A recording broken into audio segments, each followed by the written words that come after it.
जननीं शारदां देवीं रामकृष्णं जगद्गुरुं पादपद्मे त्वयोश्रित्वा प्रणमामि মুহুর্মুহু।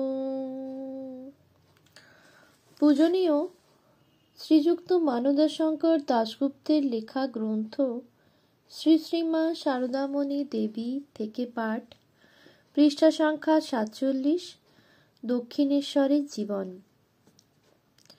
ইহা ব্যতীত মা দেশে গেলে খাওয়া দাওয়ার কষ্টের জন্য ঠাকুর অন্তত 2 বার তাহাকে সংবাদ পাঠাইয়া দক্ষিণেশ্বরে আনিয়াছেন। ইহার একবারের ঘটনা আমরা দেখিয়া আসিয়াছি। সেবার 1881 মা হৃদয়ের দুর্ব্যবহারে দক্ষিণেশ্বরে মাত্র 1 দিন থাকিয়া দেশে চলিয়া গিয়াছিলেন। তারপর ঠাকুর সংবাদ পাঠাইলে তিনি পুনরায় আসেন 1882। দ্বিতীয়বারের ঘটনাটি এইরূপ।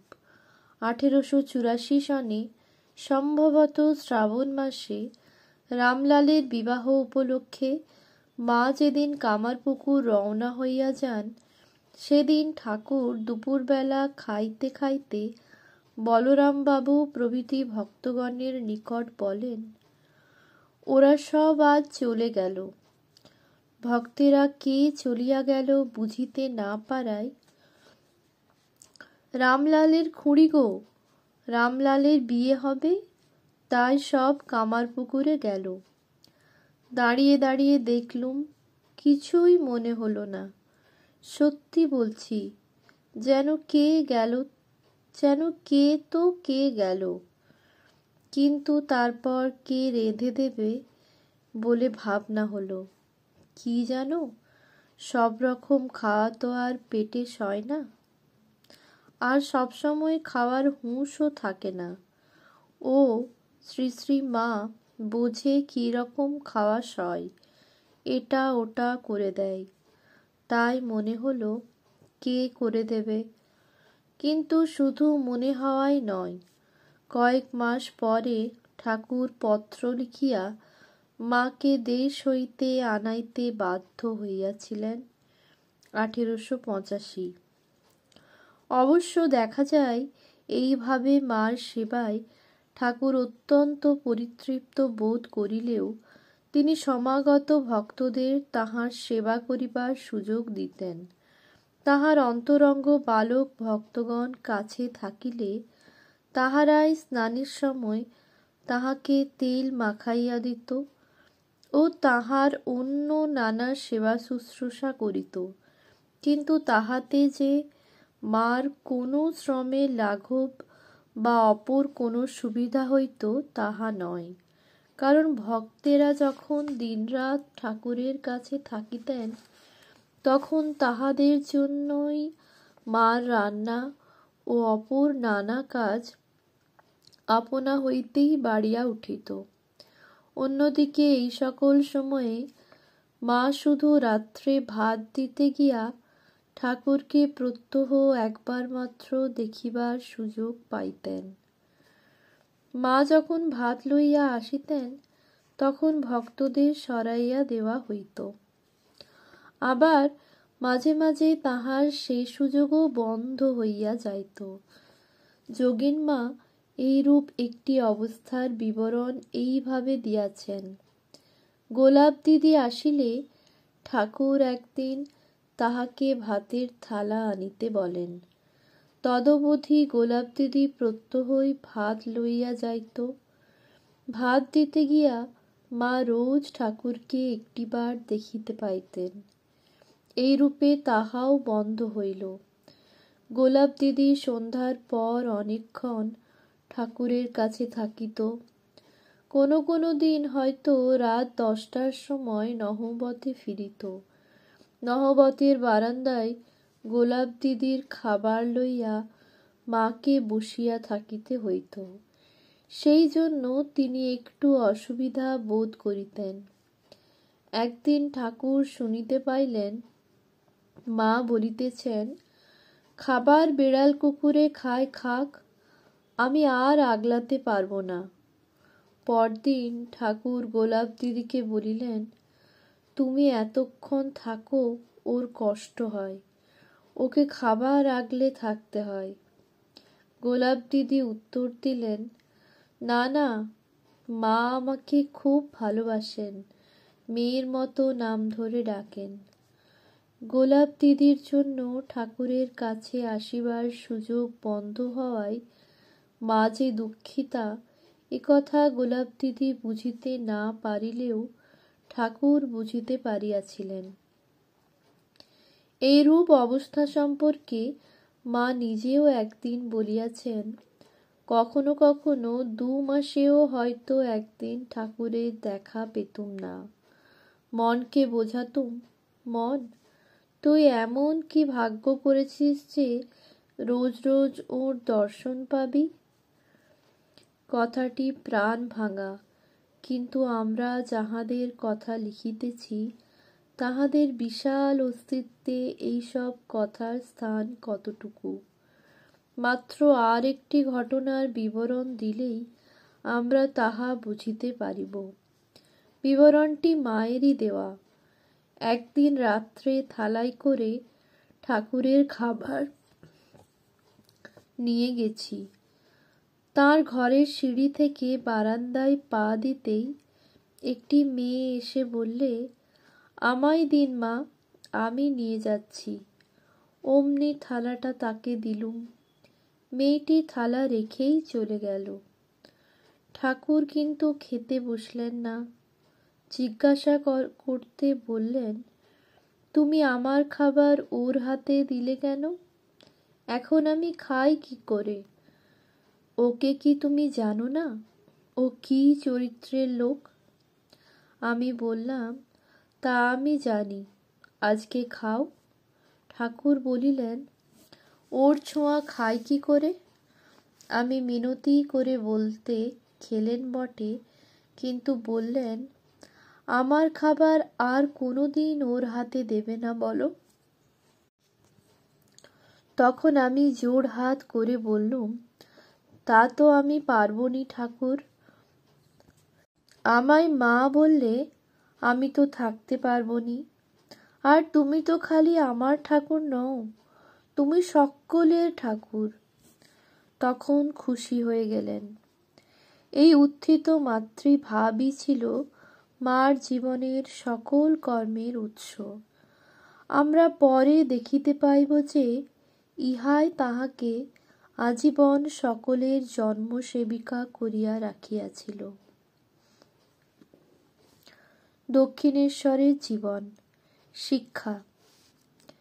পূর্ব অধ্যায়ে আমরা দেখিয়াছি মা দক্ষিণেশ্বরে ঠাকুর ও ভক্ত সেবার কাজে গুরুতর পরিশ্রম করিতেন, কিন্তু তাহাতেই তাহার কর্ম বা কর্মশক্তি নিঃশেষ হইয়া যাইত না।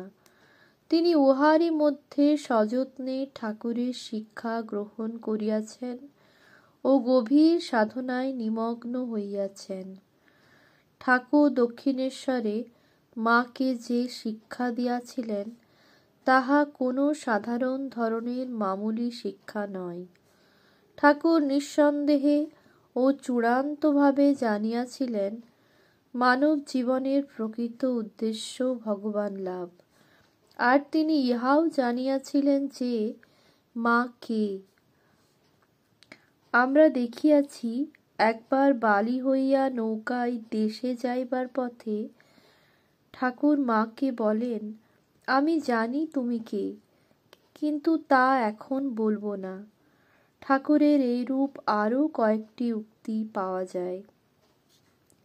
তাহার কর্ম কি এবং তজ্জন্য তাহার কিরূপ শিক্ষা ও সাধনার প্রয়োজন, এই সকল বিষয় জানিয়াই বা অন্তত উহার কিছু আভাস পাইয়াই তিনি তাহাকে ঐহিক পারমার্থিক সকল বিষয়েই যথাযোগ্য শিক্ষা দিতে প্রবৃত্ত হইয়াছিলেন। ঠাকুরের শিক্ষার প্রথম লক্ষণীয় বিষয় হইতেছে যে তিনি মাকে সবসময়েই কাজের উপর রাখিতেন এবং তাহাকে সর্বপ্রকার অসৎ ও অবাঞ্ছনীয় প্রভাব হইতে রক্ষা করিয়া চলিতেন। পরবর্তীকালে মা একদিন তাহার স্ত্রী ভক্তগণের নিকট বলেন, তিনি বলতেন, কর্ম করতে হয়, মেয়ে লোকের বসে থাকতে নেই। বসে থাকলে নানা রকম বাজে চিন্তা, কুচিন্তা সব আসে। একদিন কতকগুলি পাট এনে আমাকে দিয়ে বললেন, এইগুলি দিয়ে আমাকে শিকে পাকিয়ে দাও। আমি সন্দেশ রাখবো, লুচি রাখবো ছেলেদের জন্যে। আমি শিকে পাকিয়ে দিলুম, আর ফেঁসোগুলি দিয়ে থান ফেলে বালিশ করলুম। চটের উপর পটপটে মাদুর পাততুম, আর সেই ফেঁসোর বালিশ মাথায় দিতুম। তখনও তাইতে শুয়ে যে ঘুম হতো, এখন এইসবে খাট বিছানা দেখিয়ে শুয়েও তেমনি ঘুমোই। কোনো তফাৎ বোধ হয় না মা।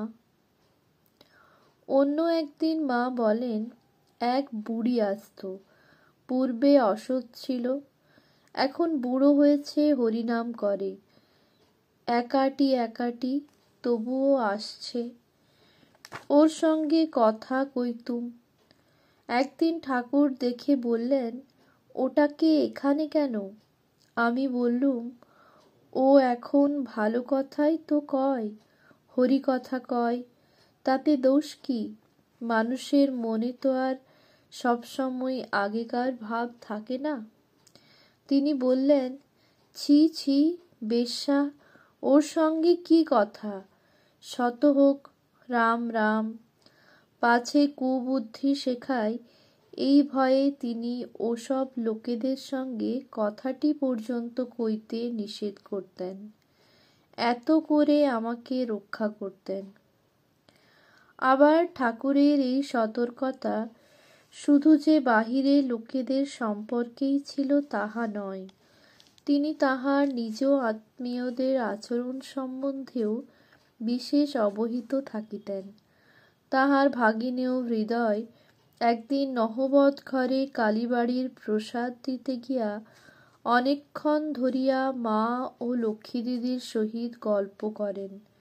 ওই সময়ে ঠাকুর তাহার ঘরে বসিয়া মাঝে মাঝে হৃদয়ের উচ্চ হাসি ও কণ্ঠস্বর শুনিতে পাইতেছিলেন।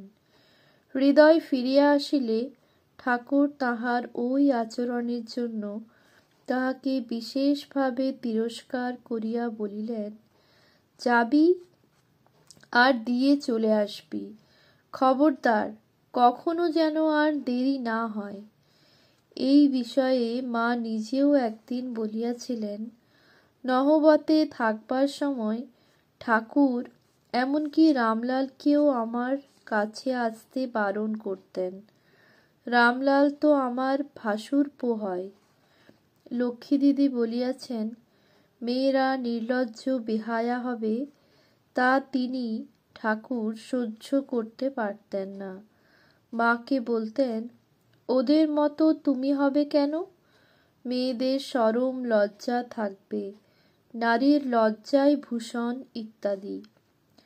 তবে মার অপরিপক্ব প্রথম যৌবনে এবং বিশেষভাবে তাহার নির্জন নহবত ঘরের জীবনে ঠাকুর তাহাকে এইভাবে রক্ষণাবেক্ষণ করিলেও তিনি তাহাকে কোনো সংকীর্ণ গণ্ডির মধ্যে আবদ্ধ রাখিবার ইচ্ছা কখনো করেন নাই।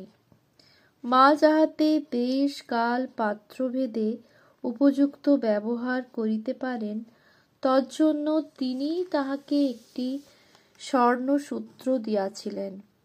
যখন যেমন তখন তেমন, যেখানে যেমন সেখানে তেমন, ও যে যেমন তাহার সহিত তেমন আচরণ করিতে হইবে। ইহা ছাড়া লোকের সঙ্গে প্রীতি ও সৌজন্য রক্ষা করিয়া চলার উপর ঠাকুর খুবই জোর দিতেন। একবার মা দেশে যাইতেছিলেন, তখন ঠাকুর তাহাকে বলিয়া দেন, পাড়ার লোকেদের সঙ্গে ভাব রাখবে, কারুর অসুখ করলে কাউকে দিয়ে খবর নেবে, ইত্যাদি। ওম শান্তি শান্তি শান্তি। হরি ওম